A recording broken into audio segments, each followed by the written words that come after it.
As a final example for our video lessons involving Newton method for multivariable nonlinear algebraic equations, let us consider this problem where we have 5 continuous stirred tank reactors in series. In each of these reactors, a second order chemical reaction takes place. The rate constant of the reaction is K. The volume of each reactor is considered to be V, and the volume is unknown. What we know is that the feed enters at a concentration of 5 units and leaves the final reactor with a concentration of 0.5 units. So this is how the reactant concentration decreases as the reaction proceeds from one reactor to another. We also know that the flow rate Q is 200 units. This is probably what the market demands, and therefore the flow rate Q has been set. So there will be certain design questions when you design such systems. One is, how many CSTRs should you have? And what would be the volume of each CSTR? What would be the concentration of the reactant as it emerges from each of those reactors? Some decisions have been made for us here. For example, we know that there are going to be 5 reactors, but we do not know the volume of each reactor. So let's handle this problem as a problem involving the solution of a system of nonlinear algebraic equations. Now, you see the 5 equations here, one mass balance equation for each CSTR. We assume there are no temperature effects for purposes of this example. So each reactor, you can write the component mass balance for species A. We assume that the reaction is like A going to B. So you will have to write 2 mass balance equations, one for species A and one for species B, or you write an overall balance and then you write a balance for species A.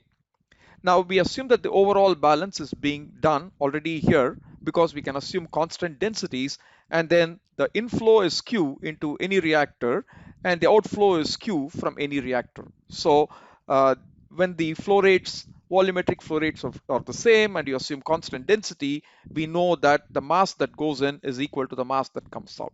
So the overall mass balance is done already by means of these assumptions, etc. So the volume of the contents in each reactor is the same, and that is what we call as V. How much material, how much inventory should be there in every reactor. So that is given by the volume V. So the V is going to be assumed constant here. Furthermore, we will model each reactor under steady state conditions. Therefore, there will be no dC by dt or dx by dt kind of terms because there is no accumulation in the system. When you write the mass balances, you will get equations of this type for this reactor. I will go through the mass balance equation for the first reactor, but once you have that, you will be able to extend it to the other 4 reactors that you see there. In any case, what you see with these 5 equations that have been given to us is that the right hand sides are equal to 0, okay? Because we like to solve problems of this type, right? F of x is equal to 0, right? Where you have multiple functions, you may have multiple unknowns, and the right hand side is a vector of zeros. That is what you see here, so that's good. Otherwise, you see 7 symbols here: x0, x1, x2, x3, x4, x5, and beta. So you have 7 symbols appearing in these equations, and you have 5 equations, but we have fixed 2 of those symbols. We know x0 is equal to 5, and x5, the concentration of the stream coming out of reactor 5, the concentration is 0.5 units. So we know x5 and x0, leaving us the following unknowns: x1, x2, x3, x4, and beta. And what is beta? As you will see here, beta is related to the volume of each reactor. So if the single reactor volume, right, each reactor, if it has a volume of V, then if you divide V by 200, because Q is 200 in this example, therefore in our symbol, beta is nothing but the volume of each reactor divided by 200. Okay, so we have 5 symbols that we need to find out: x1, x2, x3, x4, and beta. These 5 unknowns should satisfy these 5 equations given that x0 is equal to 5 and x5 is equal to 0.5. Let us see how we get the mass balance for reactor 1. Once you see that, you should be able to write the mass balance equation for the other reactors. So what happens is A comes in through this feed stream into this reactor 1, and what can happen to that A that comes into the reactor? It cannot stay within the system because we are assuming steady state.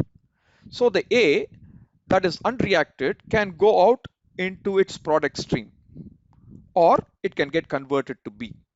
So the inflow of A is going to equal the outflow of unreacted A plus the amount of A that is converted to B in reactor 1. So if you write the amount of A coming in, it is going to be Q times X naught. For example, if X naught is in moles of A per meter cube, Q is in meter cube per second, let's say. So you will get the product Q times X naught to be in moles of A per second. Now, because this is a well-stirred vessel, the concentration of A inside this reactor 1 is Q1, which also shows up in the output stream. All right, so whatever is inside the reactor, it's well mixed, and whatever is inside the reactor will also flow out of it. So the amount of A that comes out unreacted from reactor 1 is going to be Qx1. So again in moles of A per second. Now, the amount of A lost due to reaction is going to be K times x1 squared. This is the rate of the reaction in moles of A per meter cube per second, because the units for rate of reaction is moles per meter cube per time. So here it's going to be moles of A per meter cube per second. All right, and it happens to be a second order reaction, and therefore it is x1 squared, because the reactor condition will occur at a concentration of x1. Therefore, K times the concentration of A in the reactor, in reactor 1 here specifically, to the power of 2, because it is a second order reaction, times V. So Kx1 squared V will have the units of moles of A per second. So all the three terms here that you see on the left hand side and the right hand side have units of moles of A per second, and therefore we are quite good. I hope you understand the mass balance equation for reactor 1 under steady state conditions, under the assumption that the reaction is second order. Now we will assume that Q is equal to 200, as I said earlier. Therefore I can divide this equation, the mass balance equation for reactor 1, by 200 throughout. I'm going to assume that K is equal to 1 for simplicity. And I use the symbol beta is equal to V by 200 as stated here. So I will get x naught is equal to x1 plus beta x1 squared, right? Because this is beta, this is 1. So you have beta x1 squared. So x naught is going to be equal to x1 plus beta x1 squared.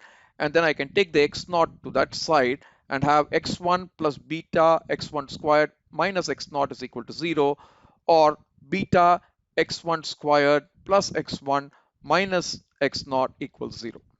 So this is the equation for the first CSTR. If you do the same analysis for the second CSTR, for the third CSTR, etc., you will easily see that these will be the mass balance equations. So for this system, if you want to write an expression for the Jacobian, of course MATLAB will do it for us, but if I ask you to write the Jacobian by hand to see if you have understood the concept of Jacobian, then you know, right? So the first row is going to be involving function f1, right? So the partial derivatives involving function f1 with respect to the unknowns in the same order that you wrote. So x1, x2, x3, x4, and beta. This is the exact order of unknowns that you may have created. You can follow any order here, but just be consistent, okay? So I'm using this particular ordering of the unknowns, x1, x2, x3, x4, beta. So as you probably are aware by now, the Jacobian will have 5 by 5 size, right? Because 5 functions, 5 unknowns, so it is going to be of size 5 by 5, as you can see here. And also the first row of the Jacobian will involve the partial derivatives of f1 with respect to the unknowns in the order that I wrote them in the previous slide. So this is going to be dou f1 by dou x1. This is going to be dou f1 by dou x2, dou f1 by dou x3, dou f1 by dou x4, dou f1 by dou beta. So given that f1 is beta x1 squared plus x1 minus x naught, dou f1 by dou x1 will involve 2 beta x1, because if you take the partial derivative of this with respect to x1, you will get 2 x1 beta or 2 beta x1. And if you take the partial derivative of x1 with respect to x1, you're going to get 1, right? So 2 beta x1 plus 1 is this partial derivative. F1 does not involve x2, so this is 0. F1 does not involve x3, so that's 0. F1 does not involve x4, so that's 0. And if you take this F1 and you do the partial of F1 with respect to beta, you will get x1 squared. So that is what this term is. So I hope you understand how you get this. And likewise, you can do for each of the rows, you should be able to get this matrix that you see there. All right, so this is going to be the Jacobian matrix, which is very, very important in each of the Newton iterations, because in every iteration of the Newton method, you're going to evaluate the value of the Jacobian at the current values of the unknowns. You're going to evaluate the value of the function at the current values of the unknowns, and then you're going to compute the correction vector to improve your previous guess and get you a new value for the vector of unknowns. So the procedure is this: we start with some guess values for the unknowns. So the same order. So the 0 here, this is a slightly different notation. Feel free to follow whatever notation you like. So this x0, right, a vector of unknowns at the starting iteration. So iteration 0 is, I'm going to give some numbers for x1, x2, x3, x4, and beta. So I can give values like, let's say 4 for x1, 3 for x2, 2 for x3, 1 for x4, and let's say about 0.5 for beta. All right, because I'm thinking it'll be a 100-liter reactor, each of them. So beta is V by 200. So if I say beta is equal to 0.5, I am predicting that the reactors will have volume of V is equal to 100 units. Okay, because 0.5 into 200 is 100. And I'm giving x1 is equal to 4 because x naught is 5. And I know that the reactant concentration will go down as we go from the first CSTR to the second to the third, etc. All right. So I am reasonable in making these assumptions. So this is my initial guess for the unknowns. And what I do is I have to do two things. One is I have to evaluate the Jacobian, the expression for which is given here, right? I have to evaluate this Jacobian at these initial guess values. So wherever I see beta, I will replace it, or I will evaluate it at beta 0, my initial guess value, because I am at iteration 0. And wherever I see x1, I'm going to use the current value of x1, which is going to be x1 0, right? Wherever I see x2, I'm going to use x2 0, because that's my current value, guess value for x2, etc. Right? So I can evaluate this Jacobian, and once I put in the values, the current values for beta, x1, x2, x3, x4, and x5, I'm going to get this Jacobian with numbers. All right, it's going to be all numbers. Now, these are the 5 functions you know, and each of these things I can evaluate at the current values of the unknowns. For example, wherever I see beta, I will use beta 0, which is this value. Wherever I see x1, I'm going to use x1 0 as of now, because we are in the first iteration. So this will be x1 0 squared, right? And so on. And I know x naught, I know x5, this is given in the problem. So I can find the value of the function. So this function vector, once I substitute the values of the unknowns with the current values, I'm going to get this f to be a 5 by 1 vector with numbers, just like J will be a 5 by 5 matrix of numbers. So once I have the Jacobian and the function at the current values of the unknown variables, I'm able to find the correction vector. So I'm denoting the correction vector by the symbol delta 0. So delta is basically nothing but delta x in what we discussed before. So again, follow any terminology, nothing changes. If you like delta, you use delta. If you like delta x, use that. But basically, we are going to get the correction vector, and the 0 indicates it is the correction that we deploy at the 0th iteration. All right, because remember, we are still in iteration 0, the starting. We are working with the very starting initial guess. And the correction vector we know is going to be minus the inverse of the Jacobian evaluated at the current values of the unknown variables times the function vector evaluated at the current values of the unknown variables. Okay, so I can get delta naught or delta x. Once I get the correction vector, I can add it, right, to the current guess values. The current guess values was x naught, as you saw here. So to that, I'm going to add this correction that I compute here, and I'll get the improved guess, which I denote by x1. This one indicates that we have made a first correction, and at the end of iteration 1, this is my new guess values. So as you know, we need to check for convergence. Convergence we will do by finding out the norm of delta 0, right, the correction vector, or we can look at the norm of x1 minus x naught. Both are the same. We can find a measure of the gap between the new values of the unknown vector and the previous values of the unknown vector.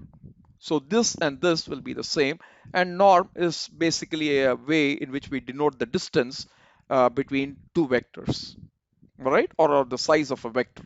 So we can use that. So if this norm is less than, let's say, 10 to the power of minus 12 or 10 to the power of minus 8, then we can stop and print out the value of the new x vector. Or if it is not converged, then you have to treat x1 as your new guess values and go back to step 2. That means you pretend that x0 is nothing but your newly calculated value x1. And with this reset, then you go back to step 2 and continue the process until you get convergence. So this is the Newton method, and from my initial guess, whatever that was, I was able to converge in 8 iterations. And these are the converged results that I get. x1 is going to be 2.2262. I assumed it was equal to 4, let's say, but now Newton method has refined my initial guess and has given me this value for x1, this value for x2, this value for x3, this value for x4, and this value for beta, right? So you have all these numbers that have been calculated by the code. I will share the code with you shortly, but these are the 5 converged values for the unknowns, and then the reactor volume is going to be beta times 200. So in terms of actual reactor volume, we get about 112 liters. All right, so this is how Newton method can help to solve systems of nonlinear algebraic equations. So I took the same code that I discussed for the adiabatic CSTR for the previous example, where we had 2 nonlinear equations in 2 unknowns. Here we have 5 nonlinear equations in 5 unknowns. And so I took that code and I had to make some changes to it. What are the changes? Let me walk through that with you. So here we have more symbols. There we had only symbols like x, y, alpha, beta, and gamma. Here we have x0, x1, x2, x3, x4, x5, and beta. Therefore, I had to change that line in that code. So I'm tinkering with that code, but I'm expanding it to this problem. Okay, so I had to declare these new symbols. Every problem will not have the same symbol or the same number of symbols. All right, so that had to be changed. Then I had to declare the 5 functions because that problem involved only 2 functions. This problem has 5 functions. All right, so I declared f1 to be beta x1 squared plus x1 minus x0, etc. Right, so the 5 functions I have given here, and hopefully everything is typed properly without any errors, etc. So that we should take care. Then I assemble the function vector as f1, f2, f3, f4, f5. Previously it was f1 and f2 only. Therefore I said f is equal to f1 semicolon f2 bracket closed, right? But here it is going to be all the 5 functions should be put there. Therefore I had to make that change. Now here the function, right?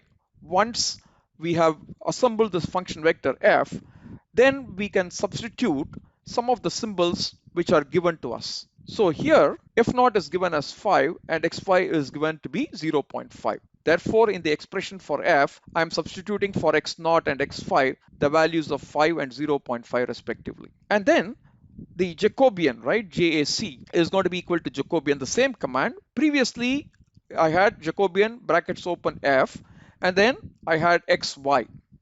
Now we know that we have to put all the unknown symbols in this order, right? So the Jacobian is going to be a 5 by 5 matrix. Therefore, I'm just saying find the Jacobian involving this function vector f, and The unknowns are in this particular order: x1, x2, x3, x4, and beta. So anything that I've shown in red are the changes that I had to make in order to get the problem to work for this 5 nonlinear algebraic equation system. And these things are the minimum we should do, because the equations we are going to solve for every problem is going to be different. The size of the problem can be different. The equations governing the problem can be different. So there is no way out of it. But all of these involve modification to the code that we have already written once. Now, this and this are the same. You don't have to change it, so I just leave it in black color. So the line in which I'm going to give the initial guess value for the unknown variables have to change, because in the previous case we had two unknowns x and y. In this problem there are 5 unknowns: x1, x2, x3, x4, and beta. So I have to give 5 unknowns, so I give 5 numbers here. So for x1 I give a guess of 4, for x2 I give a guess of 3, for x3 I give a guess of 2, for x4 I give a guess of 1, and for beta I give a guess of 1. So this is what I've done. The initial guess values have been provided. Once you are inside the Newton iteration, I have changed very little.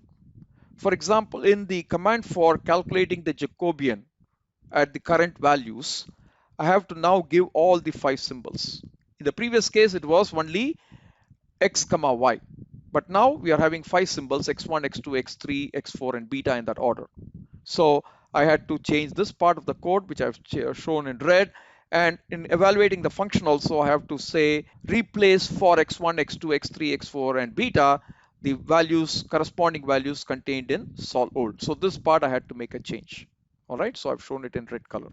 Other things I did not have to change at all. In fact, some of the things I'm showing in green color, basically it is changed because I want to display the answer in a particular way. So these are basically commands not for computation, but for displaying. So you can customize it in your own way. So here I'm saying there are 5 unknowns that I have to report once they are converged. So my first line is going to be solution was found or has been found in so many iterations. So I just display that first. Kindly note I've used this num to str for iter. Iter is the number of iterations it took, right, to get the converged solution. So I'm just going to display that, and I wanted to display the values of x1, x2, x3, x4, and beta separately. All right. I also, from the value of beta, I wanted to say from which I can compute the volume as using num to string, right, of 200 times sol nu of 5. The fifth element in my solution vector is beta, right? So I'm doing 200 times beta, which is going to be the volume. No other changes in the code. For the last time, I've highlighted the minimum changes I had to make to the original code in red color. So when you get a problem in the exam, or if you solve a problem in your research or your design project, if you have to solve a system of nonlinear algebraic equations, you can take the code that we have, you can tinker it, and you can use it, right? But there are some minimal changes that you need to do. There are some mandatory changes which I show in red color, and there are some stylistic changes that I show in green color. In any case, when I execute this code, you will see the answers come out. So in this case, it converges in 7 iterations, and you get basically the same answer that I shared with you in a previous slide. And the display is in the format that I wanted it to display, right? So these commands produce this that you see here. I'm not going to share this M file with you because I want you to take the code that I shared with you for the adiabatic CSTR system. I want you to make the changes, right? And the changes that are to be made are right in front of you in this particular screen. So make those changes and see the code runs. In the past, I used to solve the same problem or problems that involve nonlinear algebraic equations using a different set of programs, which I have shared in the lecture notes relevant to this topic. All right, so you will find these M files in your lecture notes. Okay, I'm not going to go through them in detail because what I have shared with you earlier, right? For example, a file of this type, or the one we did for the adiabatic CSTR, those can be used quite well to solve problems. But all I want to say when I close is that even with that approach, we get the same numbers. So the answers are not different. The program, when you write it, is no easy than what we have illustrated with our new way of solving it. So I'm not going to go through these examples in detail. So if anybody wants to learn this and if you want me to explain, I'm happy to set up a personal meeting with you and go over this code that I've shown here. Otherwise, you can ignore these 4 slides. Kindly adopt this kind of coding. I think it is much more better for problem solving and for learning. With those comments, I will stop my presentation and I'll catch up with you in a different video. Thank you for your time.